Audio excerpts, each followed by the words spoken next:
He stuffed her life into 4 trash bags, then told her she'd be better off somewhere quiet.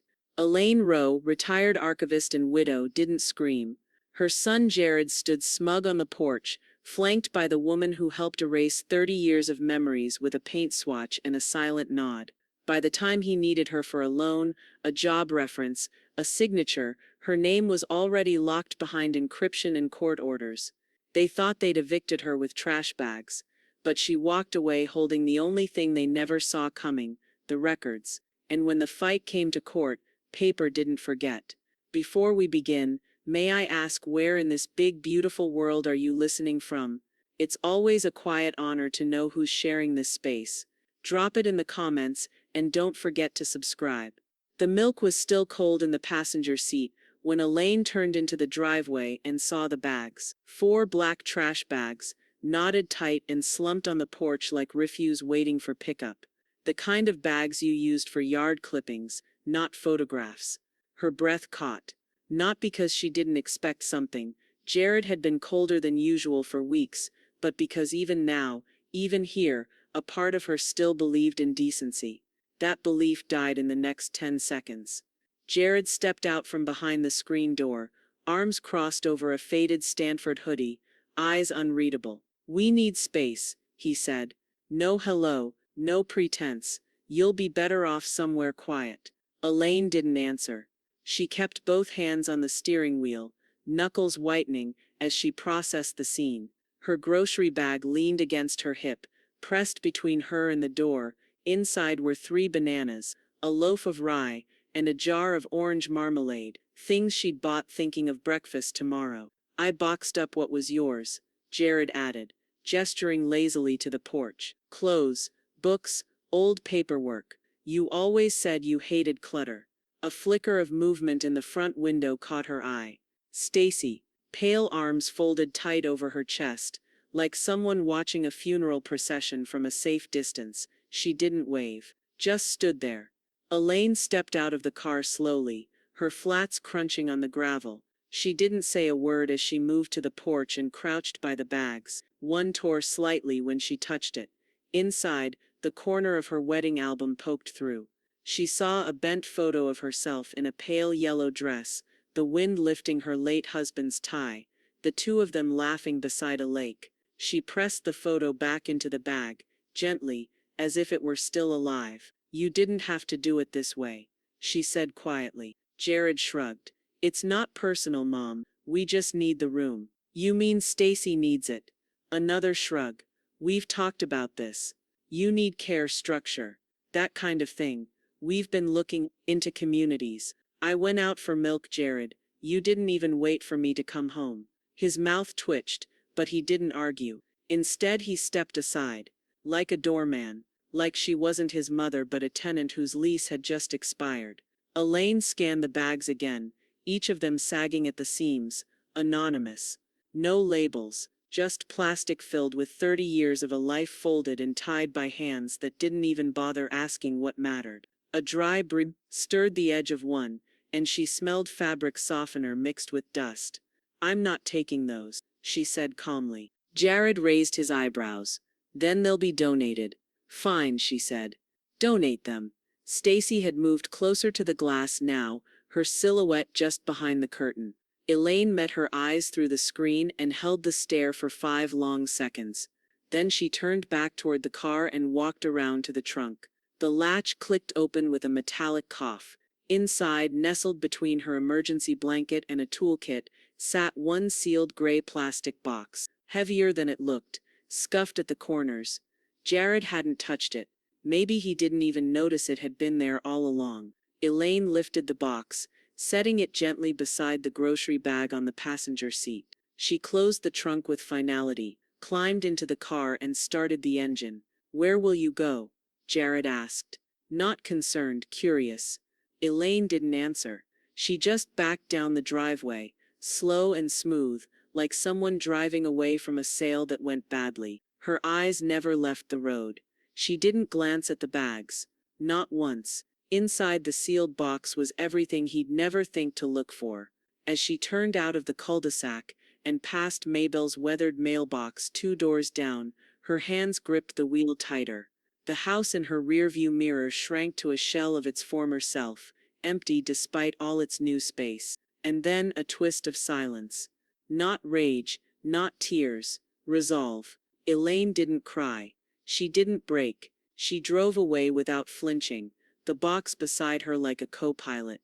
The kitchen smelled like cinnamon toast and fresh coffee, but Elaine tasted nothing. The sealed gray box sat in the center of Mabel's worn oak table like a landmine, silent, inert, but dangerous if handled wrong. Mabel hovered near the stove, clutching her chipped mug with both hands, eyes flicking from the box to Elaine. "He threw you out."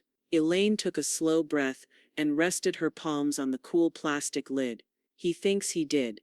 The old clock over the sink ticked audibly as if measuring each betrayal in seconds. Outside, a lawnmower buzzed faintly 3 doors down, reminding them the world was still moving, still cutting and trimming and cleaning, while Elaine had just been left on the curb. With deliberate fingers, Elaine undid the box's latches. The soft click sounded like a shot in the quiet room. She peeled back the lid and reached in, no hesitation. First came Jared's birth certificate, corners folded, the paper still faintly yellowed from the day she'd taken it home from the hospital, tucked into a manila envelope she hadn't opened in decades. Then his social security card, laminated by her hand when he was 12 and losing everything not stapled down. Next his high school diploma, creased but unblemished, followed by tax records, insurance policies, and 2 original bank documents listing her as the sole custodian until his 25th birthday. "He doesn't have copies?" Mabel asked, leaning closer. Elaine slid each document into fresh protective sleeves she'd brought from her archive days. "Never cared to make them. Always assumed I'd keep them forever." Mabel raised a brow. "Guess he assumed wrong." Elaine gave a dry smile, the kind that didn't touch her eyes. "They looked at that box like it was more clutter. They never once asked what I kept." She reached for her flip phone and dialed. The voice on the other end was robotic and impersonal, but Elaine navigated the prompts with practiced ease. "Yes, I need to request account records. I'm listed as custodian. Full activity history, please." While she waited on hold, Mabel crouched beside the sideboard and rifled through a small drawer stuffed with menus, pens, and expired coupons. "I know I kept it somewhere. Aha." She held up a cream-colored business card like a prize. "You remember Dana Wyatt?" Elaine took the card and turned it over. "Wyatt and Kinney, Estate and Family Legal Services." The name rang clean and sharp like a bell. "I do. She's smart, quiet, doesn't posture like most lawyers. Helped my cousin when that snake of an ex tried to fake a will." Elaine folded the card once, tucked it in her coat pocket. The phone clicked in her ear. Still on hold, her hands moved back to the documents. Each one she slid into a sleeve felt like a reversal, proof she'd existed, that her care had been real, that she hadn't been some invisible background figure waiting for eviction. Each record was weight, fact, and leverage. She reached for the last folder, an older one tied with faded red string, barely thicker than a napkin. Something about it pulled at her memory. The paper inside was brittle, delicate. A single sheet, handwritten in her husband's uneven scrawl. The date on top was 7 months before his heart gave out on the upstairs landing. She scanned the words slowly. "To be executed in full should I not return to amend. Everything goes to Elaine." With Jared receiving nothing until, her hand stopped. The signature line was blank. No signature, no witness, but the ink was real, the intentions unmistakable. "Mabel," she said softly, holding it up, "I think he meant to change the will. He just never got the chance." Mabel leaned in, squinting. "That's his writing, right?" Elaine nodded, heart knocking in her chest now. "He started the process, just didn't finish it."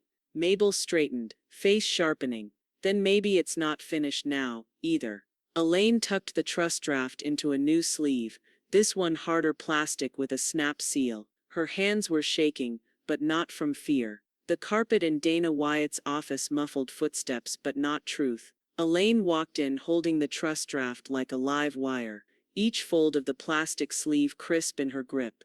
Outside, the sky threatened late April rain, but inside, Everything was wood-paneled order, leather-bound books, brass desk lamps, and a smell like cedar and old contracts. Dana looked up from her desk, her glasses low on her nose. "Elaine Rowe," she said with a small, surprised smile. "You've been quiet since Richard passed." Elaine didn't bother sitting yet. She placed the document flat on the desk between them, and only then did her voice come. "He meant to change everything." Dana adjusted her glasses, pulled the folder toward her, and slowly unfolded the single page. Her eyes moved line by line, lips parting slightly as she read. Her brows twitched once, nothing dramatic, just enough to signal the ground had shifted. "This is his handwriting," she murmured. "That's confirmed? I worked beside archivists for 30 years. That's him." Elaine finally sat. Her posture didn't sag. If anything, the chair seemed too soft to match her spine. Dana tapped the bottom of the page with her pen. "It's unsigned, but intent matters, especially when it's this specific." Elaine leaned in, voice steady. "He didn't trust Jared with the house. Not after what happened with the account withdrawals, but he never got around to updating the official documents. That page was buried under his old VA files." Dana nodded slowly. "And Jared has no idea it exists?" "None. He assumed the house, the policies, the archive, everything would just roll to him." Elaine smiled faintly. "He forgot I was the one who filed every paper, every insurance renewal, every mortgage detail. I remembered the file boxes he never looked at." Dana sat back, expression sharpening. "Let's see how valuable his space is when he doesn't legally exist on paper." Elaine reached for her tote bag and retrieved a manila folder labeled in tidy block letters, "Jared Rowe Originals." Inside were the documents she'd sleeved the day before: birth certificate, social security card, the diploma he thought had been lost in a move, custodial bank agreements, even his first savings account passbook. Dana's eyes widened. "He doesn't have duplicates. Never bothered to make them. He thinks everything belongs to him until someone says otherwise." Dana opened her drawer, took out a yellow legal pad, and began jotting notes. "We need to digitize and encrypt this. Make it untouchable." Elaine nodded once. "I already have someone in mind." The Des Moines Central Library smelled faintly of paper and lemon cleaner. Elaine walked past rows of college students hunched over laptops and found Noah behind the microfilm desk. He wore a plaid shirt, sleeves rolled to the elbows, and earbuds dangling like forgotten wires. "You still do private scans?" Elaine asked, holding out the folder. Noah recognized her instantly. "Miss Rowe, yeah, for you, absolutely." He led her to the back, to a low-lit room with a high-resolution scanner, and took the documents one by one. Each paper fed through the machine with soft mechanical sounds, the clack of memory being preserved. Elaine watched as the files appeared on screen, crisp and legible. "Want this password-protected cloud access?" he asked. "Yes, and 2 flash drives, one for me, one for legal counsel. No automatic backup." "You got it," Noah said. "This feels personal." Elaine gave him a small smile. "It's personal until it becomes precedent." She left the library with the flash drive zipped inside her coat pocket. Outside, the clouds had finally opened. Rain beaded on the windshield as she sat in her parked car, watching streaks run down the glass like silver veins. Her phone buzzed once. "Jared, where's my birth cert? I need it for passport renewal." Elaine stared at the message. Her thumb hovered above the screen, unmoving. She didn't reply. She didn't have to. Elaine stared at the laptop screen as lines of folders flickered into view. One click at a time, one truth at a time. The interface was clean, almost sterile. No fanfare, just files lined up like soldiers. Each was named with a precision that only archivists could love. JR_birthcert_org. PDF. Elaine Trust, handwritten scan.tiff, Wells Fargo _custodial, account _JR_1992.pdf. No color, no flourish, just control. She entered a 16-digit password and added 2-factor authentication. Then she built an encrypted backup server on a cloud system so private it didn't even list her name. Access would require her voice print and a physical key, one she kept in a fireproof envelope, tucked inside her old coat pocket, sewn beneath the lining. It wasn't revenge. Not yet. It was preservation. From the kitchen, Mabel called out, "It's printing," followed by the mechanical whine of her ancient Epson sputtering to life. Elaine closed the laptop, exhaled slowly, and stepped out of the dining room. The smell of burnt ink and hot paper filled the small space as Mabel pulled the last sheet from the printer tray. "They're time-stamped," Mabel said, squinting at the top corner. "This one was just after midnight. He sent it and deleted it 5 minutes later. Thought you wouldn't see it." Elaine took the printout. Jared's message stared up in jagged black letters. "You don't get to pull this crap now. I gave you years. Don't guilt-trip us. You chose to be alone." "I never replied," Elaine said. Mabel handed her the next page. This one was from Stacy. Passive-aggressive isn't even the word. Elaine's eyes scanned the text. She just needs a purpose. Maybe a book club or something. She's spiraling. A tight smile flickered at the edge of her mouth. They always mistake boundaries for breakdowns. Back in her room, Elaine sat cross-legged on the bed, pulled out her phone and composed a reply to Jared's earlier text about the birth certificate. "Elaine, everything of yours is accounted for, just not by you."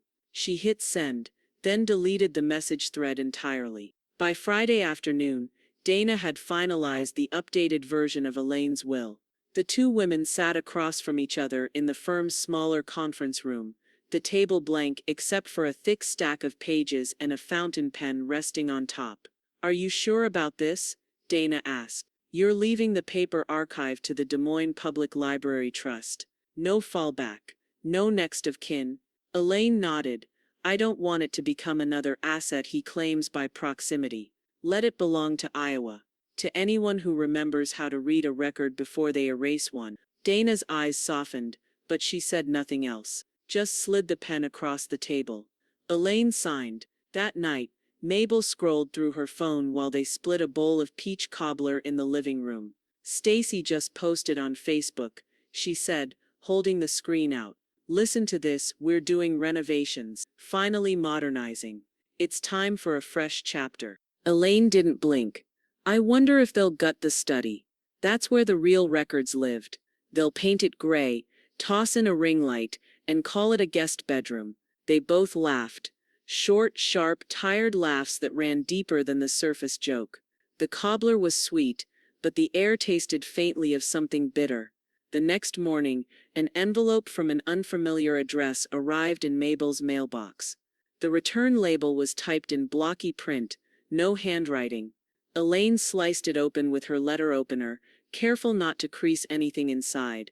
A single page unfolded, official-looking, with lines of jargon and boxes ticked. She stared at the form for several seconds before speaking.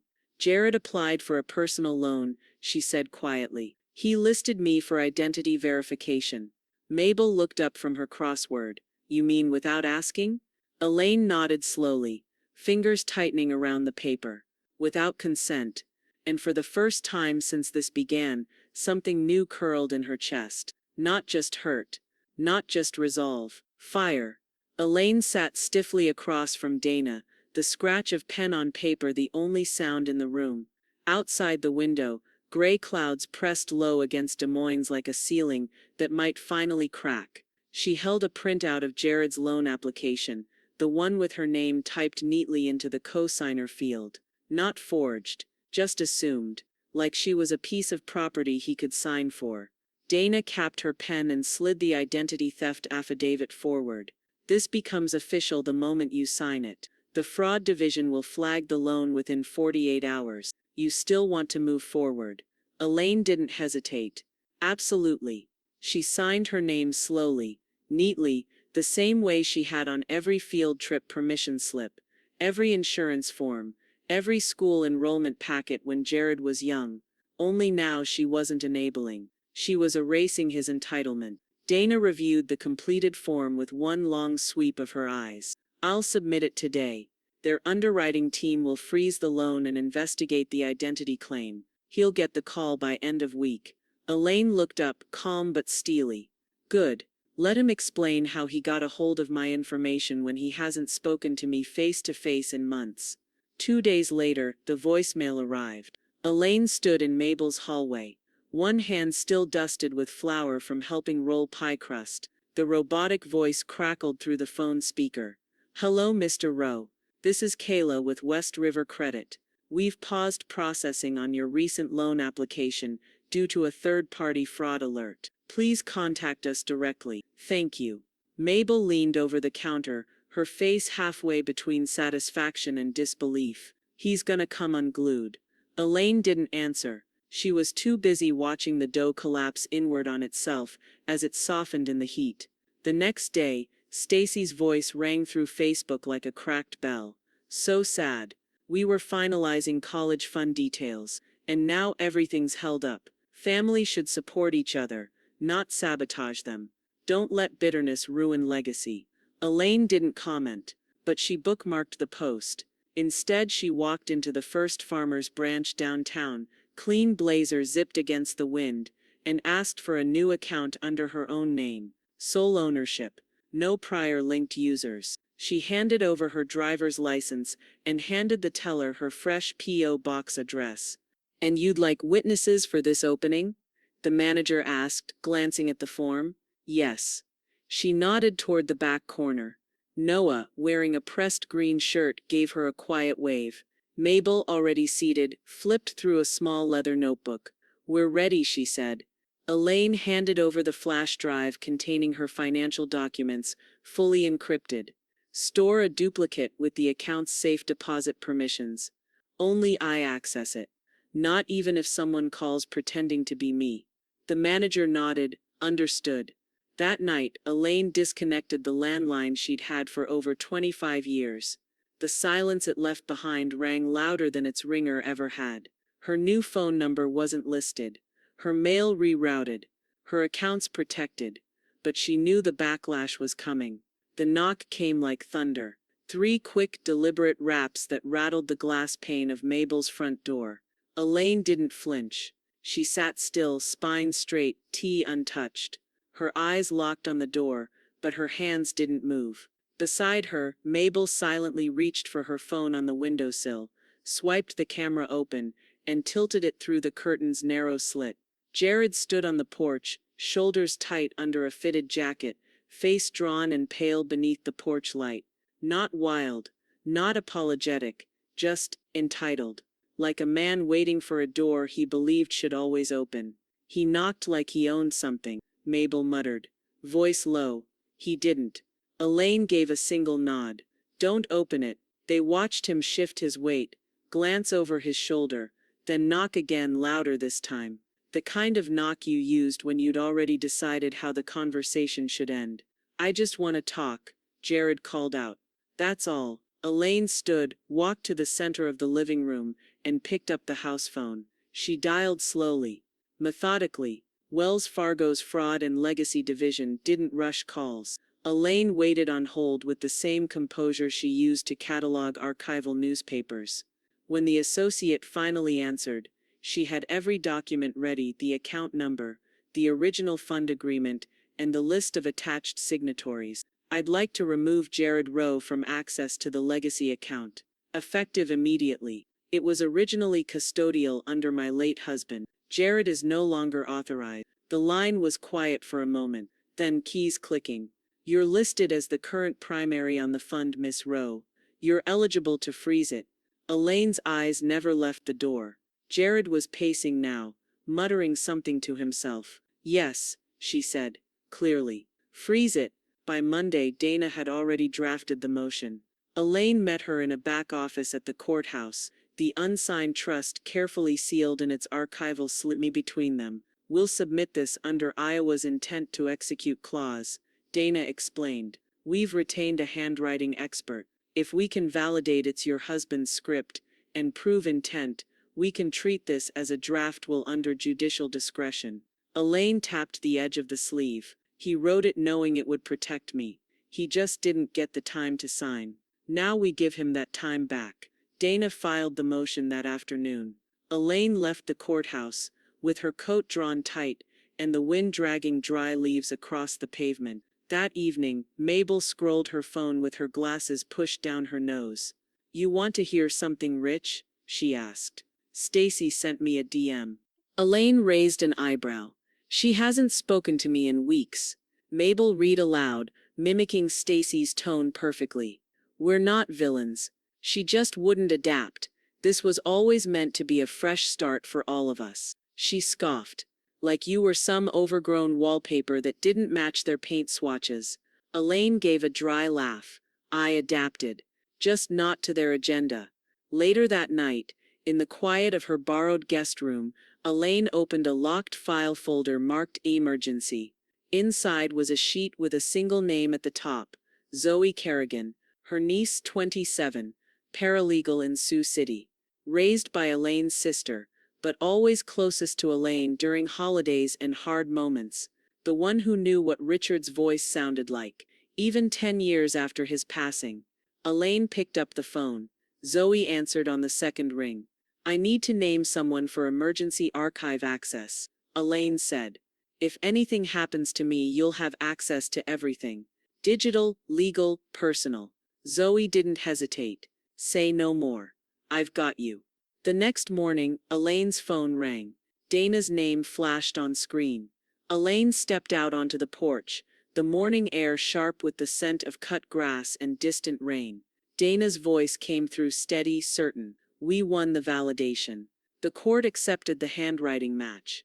Your husband's trust holds. Jared has no legal claim left." Elaine didn't answer right away. She just closed her eyes, tilted her face toward the rising sun, and smiled. Elaine stood across the street from her old house, once her sanctuary, now someone else's illusion of control. The shutters were painted a dull slate gray, and the front lawn had been ripped up, replaced with gravel and mismatched paving stones. But it wasn't the landscaping that caught her breath. It was the shadow in the upstairs window. Her old room. Her closet. The one they'd gutted without asking. Mabel stepped beside her, camera in hand. "It's not even staged properly," she muttered, snapping photos of the warped siding and the sagging gutters. "They paint over everything but don't fix what matters." Elaine's lips pressed into a thin line. "They thought the deed transferred when the grief did." Back at Dana's office, the title documents lay crisp and unambiguous between them. Elaine's name was still etched across the top. Owner of record, Elaine Marion Rowe. Jared's name appeared nowhere. He had never filed a quitclaim, never asked for a title search. He had assumed it would be his because she was old and quiet and grieving. Dana flipped through the papers, then slid a new set across the table. "We'll transfer it into a land trust," she said. "You'll retain control. But now no one can sell it, lease it, or renovate without going through housing regulations. We'll add rental restrictions and preservation terms." Elaine signed her name with deliberate grace. "Good. I want it to go to someone who sees homes as more than leverage." 3 days later, Jared and Stacy received the official notice by certified mail. Dana had drafted it herself. The envelope arrived while they were posting renovation updates online. Fresh backsplash, new paint colors, a sponsored post about choosing the right farmhouse palette. Now the letter sat between them on the kitchen counter like a detonator. "Notice to occupants, this residence is now held under the Rowe Land Trust. As of today, your status is changed to tenants at will, subject to trustee oversight. No grace period, no warning, just fact." Mabel followed Elaine through the house that weekend under the guise of a scheduled inspection. Jared was away. Stacy stood awkwardly by the door in overpriced sneakers and an influencer's forced smile. "Don't touch anything," she warned, trying to sound authoritative. Elaine didn't bother responding. She walked straight to the upstairs hallway, where the air still smelled faintly of dust and lavender. Her closet door was open, emptied walls painted over, hardwood scratched where her cedar chest used to sit. "I kept that chest since college," she murmured. "He didn't even ask." Mabel documented everything: the dented stair rail, broken window latch, scorched corner of the basement wall. She didn't need to say much. The lens did the talking. Back at the house, Elaine compiled it all. Photos, timestamps, copies of every repair record they'd ignored, insurance reports they hadn't updated. The file was meticulous, archivist-level pristine. She printed 2 copies, sealed one in a folder labeled City Housing Compliance, and sent it certified to the Department of Housing and Property Standards. No one replied for 2 days. Then came an automated confirmation. Received, under active review. Jared called 6 times. Elaine didn't answer. Not out of pettiness. Out of design. Because answering would imply he had a right to her silence. He didn't. The 7th call came at midnight. This time it rang only once before ending. She deleted the log without a glance. The next morning Mabel held out her phone over breakfast, her expression somewhere between smug and amused. "You'll like this," she said, turning the screen. A new post on Stacy's public page. "Anyone know a good real estate lawyer? Asking for a friend." Elaine sipped her coffee, steam curling toward her face. She should have asked before she picked the backsplash. Elaine moved through the library's archive room like she still worked there. Steps measured, fingertips gliding along the edges of folders and fiberboard drawers. The hum of scanners and low whispers surrounded her, but her mind was focused, sharp as ever. She met Noah at the back workstation, a rolling cart beside her stacked with carefully labeled file boxes. "I thought I'd seen organized," Noah said, adjusting his glasses. "You make most lawyers look like hoarders." Elaine set the top box down, flipping back the lid. "We're not just scanning, we're building something permanent. I want metadata. Timestamps. Tags on every page." Noah whistled, then rolled up his sleeves. "Let's preserve a legacy then." For the next 4 hours they worked methodically. The fluorescent lights buzzed faintly overhead as each page passed through the scanner and lit up on Noah's screen. Deeds. Repair estimates. Plumbing receipts from 2004. A home warranty claim from 1997, with her signature E.M. Rowe, clear and centered in blue ink. Everything Jared thought he'd inherited by blood had in fact been maintained by her paper trail. Elaine didn't speak much, but her presence was calm, powerful. She watched every digital copy save into a directory marked ROO_house_archive_master_final. When the last file beeped complete, Noah sat back in his chair, eyes tired but impressed. "You didn't just back it up, you weaponized the truth." Elaine placed a flash drive into a padded envelope and sealed it with a thin line of tape. Now it's protected from deletion. Even by them. That afternoon she visited the post office with 2 envelopes in hand, both labeled and notarized. One for Dana, one for the city's Housing and Property Compliance Division. Inside each certified copies of the scanned records, including a notarized summary proving she was the original and current title holder. The postmaster weighed the packages. 2-day delivery. Overnight, Elaine said. With return receipt. 3 days later Jared sat in a commercial bank office in downtown Des Moines. Across from him, a loan officer skimmed his application, eyebrows furrowed. "Unfortunately, sir, we can't process this," she said. "Our internal registry shows a flagged dispute on the property's ownership. You're not listed on the verified title, nor are you authorized under the current trust." Jared's jaw twitched. "It's my family's house. I live there." The officer tilted the paper slightly. "Legally you don't. We have record of an active land trust, and the primary owner is very much alive. He left the building without a loan, without a letter of pre-approval, without a clue how to explain it to Stacy." That evening Stacy stood in the front yard waving a white notice like a flag, only it wasn't surrender. It was a citation. Elaine stood across the street with Mabel, the 2 of them watching silently, as Stacy shouted at someone on the phone, gesturing wildly toward the gutters and foundation. "She got the violation notice," Mabel said, grinning. "Cracked sidewalk, unpermitted deck, non-compliant railing. They listed it under her name since she signed for the upgrades." Elaine raised her coffee to her lips. "Renovations come with responsibility. Didn't anyone tell her that?" Across the street, Stacy spotted them watching. She yanked the front door open and slammed it shut hard enough to rattle the porch lantern.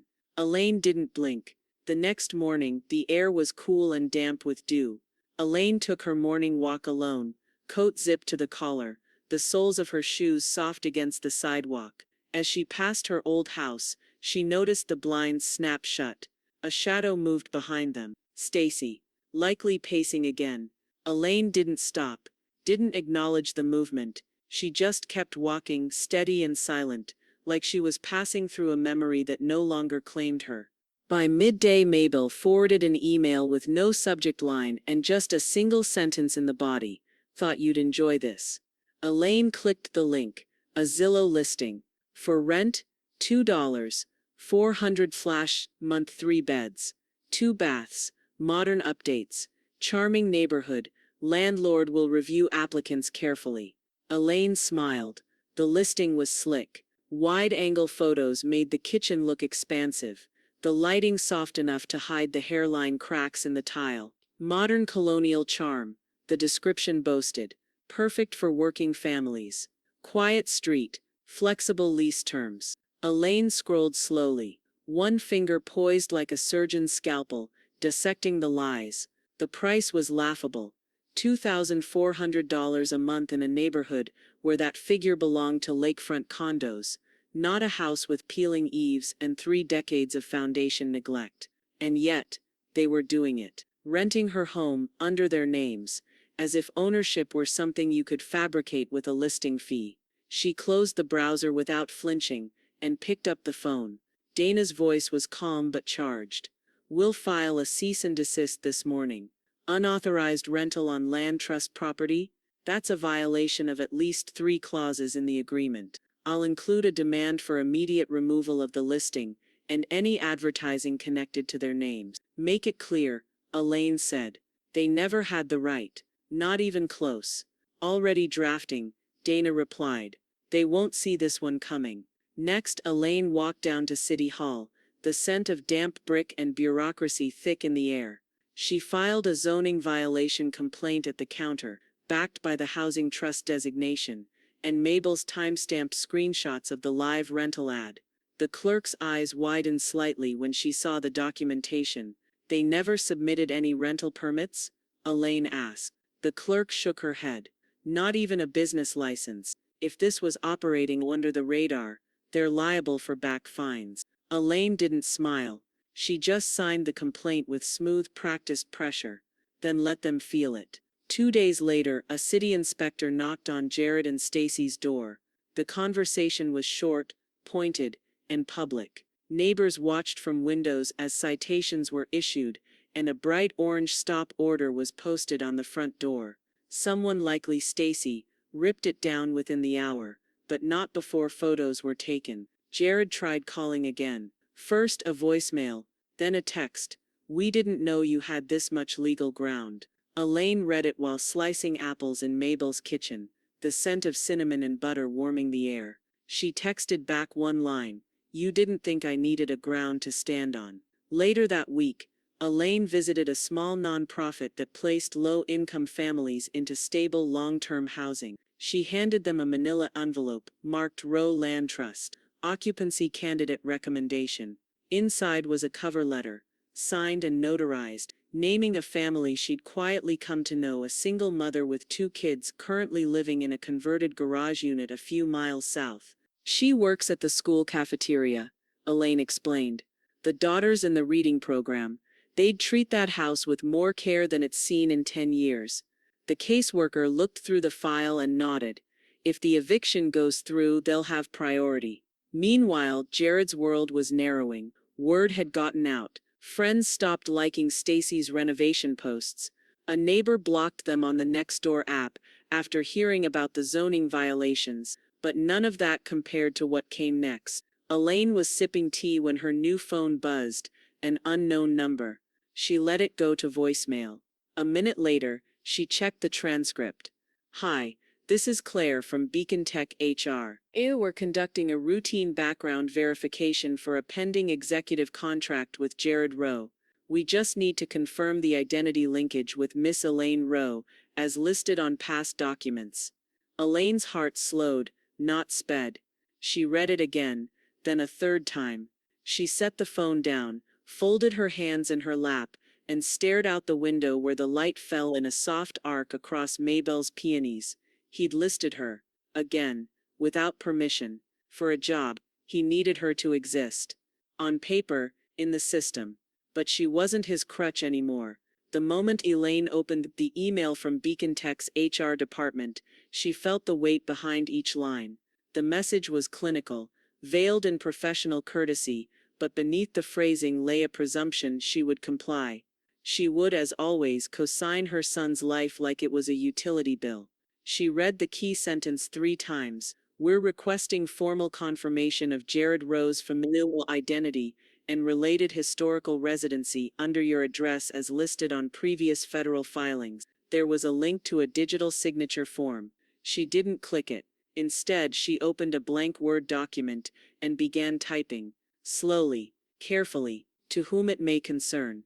I, Elaine Marion Rowe, formally decline to verify or confirm any familial or legal relationship to Jared Rowe in the context of your employment application process. The use of my name and property information was submitted without my knowledge or consent.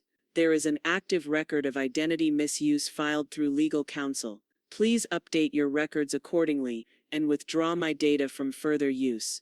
Sincerely, Elaine M. Rowe. She attached the notarized fraud affidavit Dana had helped her file 2 weeks ago, then clicked send.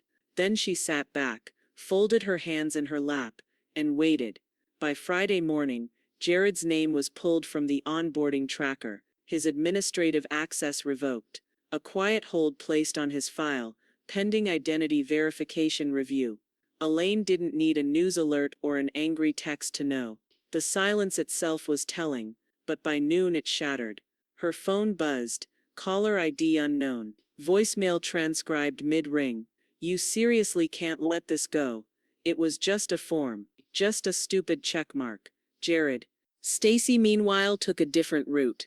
She tried to call Dana's office directly, but Dana's legal assistant intercepted the call and per instruction added her number to the blocked list. 5 minutes later, Stacy sent a message to Mabel cloaked in faux concern. Tell her this hurts Jared's chances. She's just punishing him now. He has a family to provide for. Mabel didn't respond. She screenshotted the message and forwarded it to Elaine with a note. They think pressure counts as apology. Elaine didn't reply. Instead, she picked up a note card and wrote a second letter. This one longhand in calm looping cursive. To the Human Resources Office at Beacon Tech, please be advised that I have provided legal documentation asserting unauthorized use of my identity in your hiring process. Should further correspondence be necessary, it will go through my attorney Dana Wyatt. This is a formal request to remove my name and address from any and all documents referencing Jared Rowe's employment eligibility. I will not be used as an administrative prop to reinforce a lie. Respectfully, Elaine M. Rowe. That evening, as the light dimmed and the kitchen filled with the soft clatter of plates and the smell of roasted vegetables, Zoe arrived with a bouquet of small pale yellow roses. Elaine opened the door, brow lifting in surprise. You drove all the way from Sioux City. Zoe smiled and handed her the bouquet. I had to see you in person. She paused, her voice dropping to something reverent. You've rewritten the ending. All of it. Elaine blinked once, then nodded. I didn't rewrite it, I just didn't hand over the pen. Later that week, word reached Mabel through a mutual neighbor. Jared had tried to reapply under Stacy's last name, Jared Leland, resume scrubbed clean of family ties, but it was no use. The flagged application bounced before it cleared the first checkpoint. Fraud markers don't care about married names. He was invisible now. Professionally, on record, and not because Elaine had silenced him, but because she'd finally been heard. That night, as Elaine folded laundry by the window, her phone buzzed. A text. No name, just a number she didn't recognize. You've made your point. Now stop. No punctuation. No signature. Elaine stared at the screen, the hum of the dryer filling the silence behind her. She didn't delete it. She didn't reply. She just locked the screen and double-checked the deadbolt. The text hadn't come with a name, but the voice behind it was unmistakable. The arrogance, the command, the assumption that Elaine's silence was an invitation, not a boundary. She printed it the next morning. That message, along with the prior emails, voicemails, and social media screenshots Mabel had archived like a digital trail of trespasses. Elaine stacked them in a manila folder labeled in block letters, harassment. Row. By noon, she sat across from a Polk County judge. He flipped through the file with quiet diligence. The courtroom was empty but for the bailiff and Dana, who sat beside Elaine in a tailored navy blazer, unreadable behind her glasses. The judge paused on the final page, a time-stamped printout of the anonymous text. "You believe this was Jared Rowe?" he asked. Elaine didn't flinch. "I don't need to believe. I know his tone. It's the same one he used when he was 16 and broke into my filing cabinet because he thought curfews didn't apply to him." Dana cleared her throat lightly. "Your Honor, the message came directly after our firm issued a second identity denial to Beacon Tech. The timing isn't circumstantial, it's retaliatory." The judge leaned back. "And you're seeking a no-contact order?" Elaine nodded. "I'm not angry. I'm not emotional. I'm just done." The judge signed the order before the second hand circled the clock. That afternoon, Dana amended the Rowe Land Trust and the estate filing. Jared and Stacy were officially barred from all communication with Elaine, directly or through intermediaries. If they breached it, the consequences would shift from civil to criminal. Dana added the clause personally, initialing it at the bottom with a flourish. No phone calls, no letters, no proxy messages through Mabel or Zoe, she said. They don't get to rent your peace just because they've run out of excuses. Elaine met her gaze. "And if they try," Dana smiled, "then we file again." Louder. Elaine walked 3 blocks in a cold wind to her bank, the sealed documents inside her satchel pressing gently against her hip. At the counter, she requested access to her safety deposit box. The vault door opened with a soft hydraulic hiss, metal, cold, familiar. Inside, she arranged the contents with reverence: court orders, land titles, notarized identity fraud reports. At the bottom, she slid in a USB drive labeled in permanent marker, "Archive, final copy." It clicked into place like a keystone.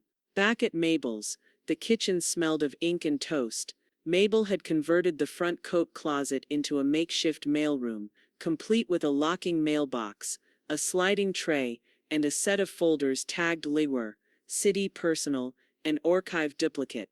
Elaine tested the key. It turned smoothly. "Only you and me have one," Mabel said, holding up the spare. "If they want to deliver drama now, they'll need a search warrant." Elaine chuckled. "You're wasted on gardening clubs, you know."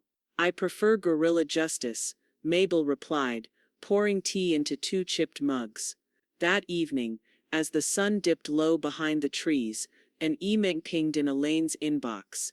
The subject line was brief but unfamiliar. From Des Moines Historical Society. Subject: Preservation Interest. Document Collection Inquiry. Elaine clicked it open. "Miss Rowe, we were recently made aware, through a library contact, of your extensive documentation related to the Rowe property and legal preservation efforts.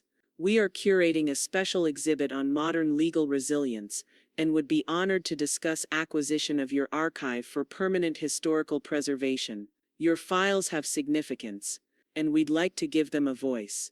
Elaine reread the message. Once, twice, her fingers lingered on the trackpad.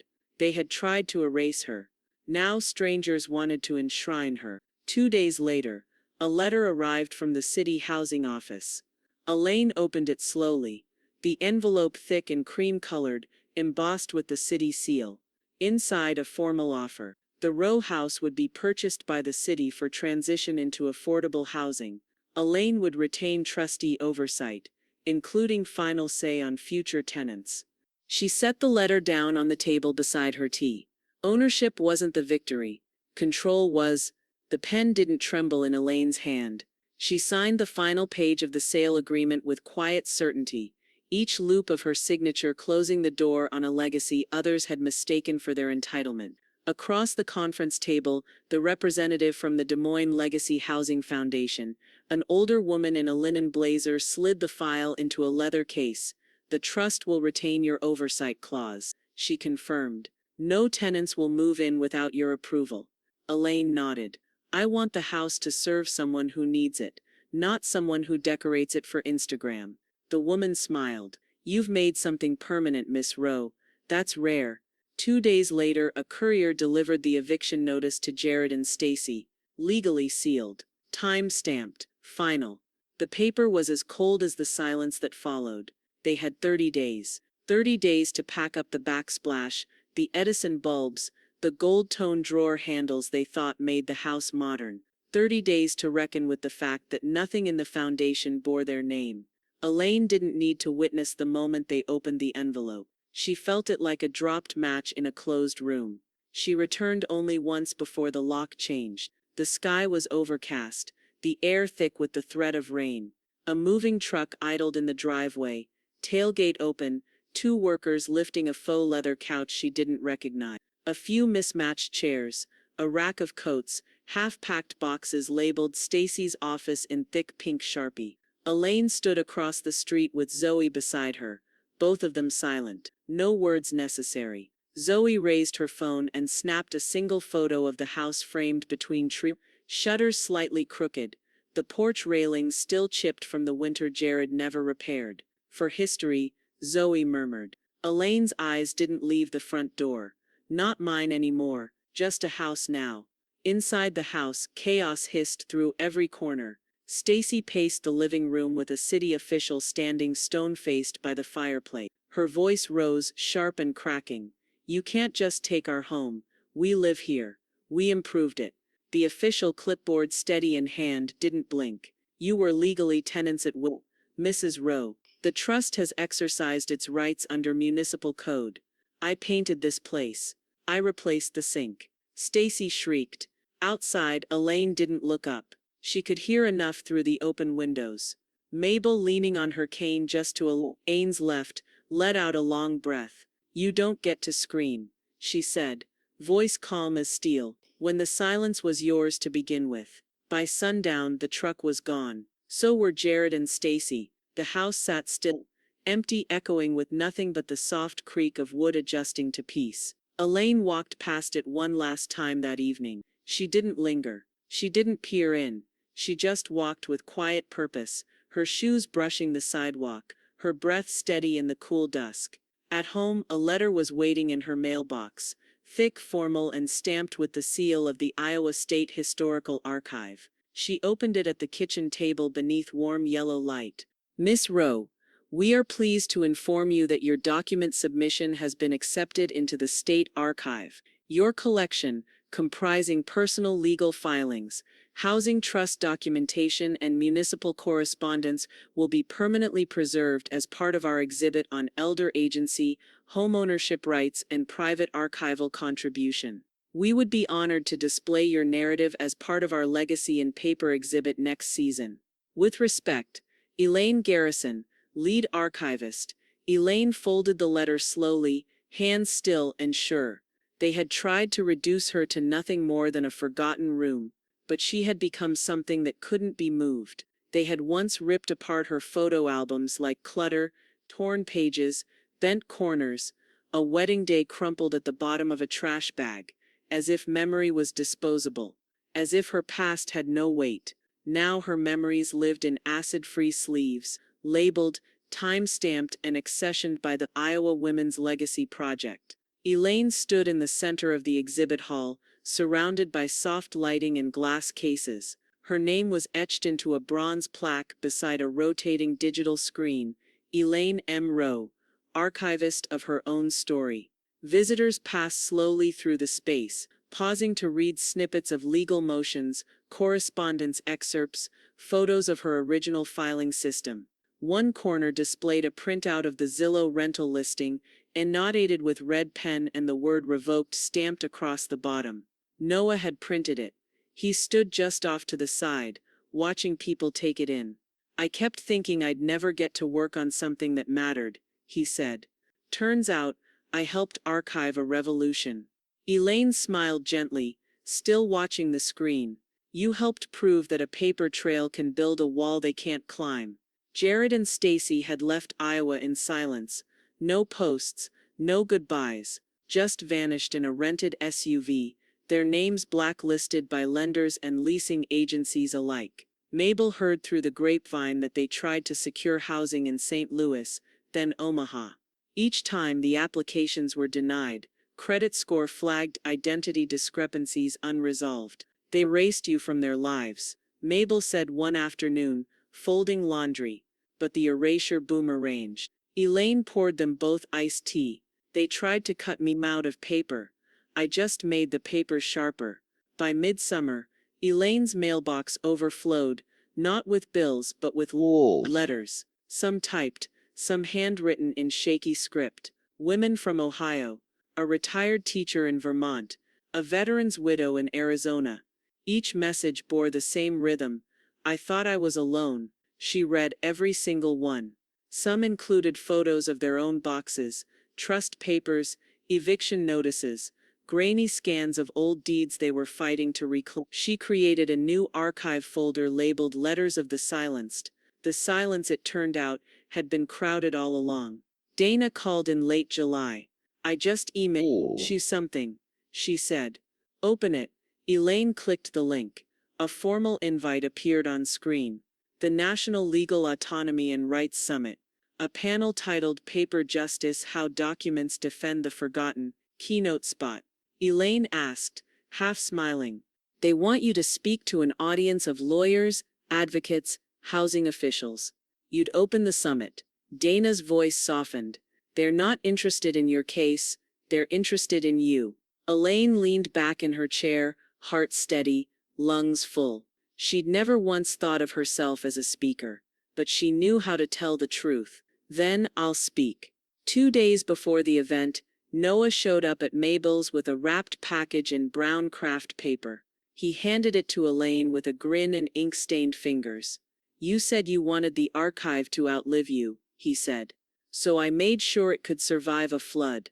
Inside was a hardbound copy of her full archive, heavy, stitched binding, embossed cover, the title etched in silver leaf, the Roe files, a record of refusal. Elaine ran her fingers along the spine. It was heavier than she expected. Nothing they tossed out made it in. Noah added, only what you chose to save. That night, Zoe joined them on the porch. Fireflies blinked in the garden, and the scent of lemon balm drifted from Mabel's herb boxes. Zoe held up a glass of sparkling cider. To the woman who turned a sealed box into a national exhibit. Elaine lifted her glass. To the archivist who wasn't erased. Zoe leaned in, smiling. They thought they threw you out. She nodded toward the book in Elaine's lap, the state seal now embossed on its final page. You made history. The elevator chimed softly as it opened to the 4th floor, and Elaine stepped out into clean, quiet hallways that still smelled faintly of fresh paint and lemon wax. Her new key fit easily into the door, no rusted lock, no splintered frame, no shadow of former tenants. The downtown condo wasn't large, but it was hers. Paid for by the Legacy Housing Initiative, it overlooked the courthouse and the central library, where Noah still worked on Thursdays. Big windows, soft morning light, no echoes of slammed doors or unsaid resentments. When she opened the cabinets, they were bare and waiting. Not cleared out. Waiting. Elaine placed one white porcelain mug on the middle shelf. This, she murmured to herself, is how space begins. Twice a week she walked 2 blocks to the volunteer office, carrying her red leather binder under one arm. She sat with low-income seniors, veterans' widows, and displaced caretakers, people who had boxes like hers, but no one to guide them through them. She read deeds line by line, flagged missing pages, highlighted language buried in contracts meant to confuse. One woman cried when Elaine found a 1983 clause that protected her from being forced out of her duplex. You saved me, the woman whispered, gripping Elaine's wrist. No, Elaine said gently. You saved the papers. I just helped you read them. The housewarming brunch was Mabel's idea. You need roots even if they're shallow, she'd said.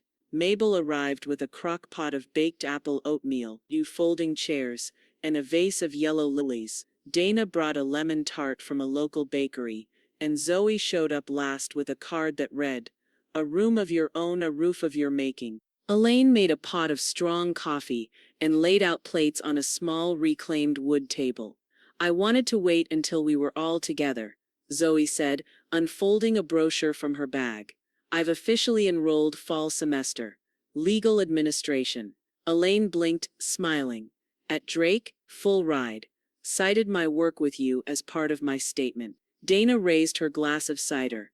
Well then, here's to Elaine, educator, archivist, and now apparently a scholarship essay prompt. They all laughed. It was warm and round, a kind of laughter that settled deep in the chest and stayed there. A week later, Dana invited Elaine to a gala hosted by the State Housing Trust. It was black tie optional, but Elaine wore a tailored navy dress and her late husband's watch, the one that had ticked through every court date, every archived scan, every sealed folder. Midway through the evening, the lights dimmed. A small spotlight illuminated a long glass display case in the center of the venue.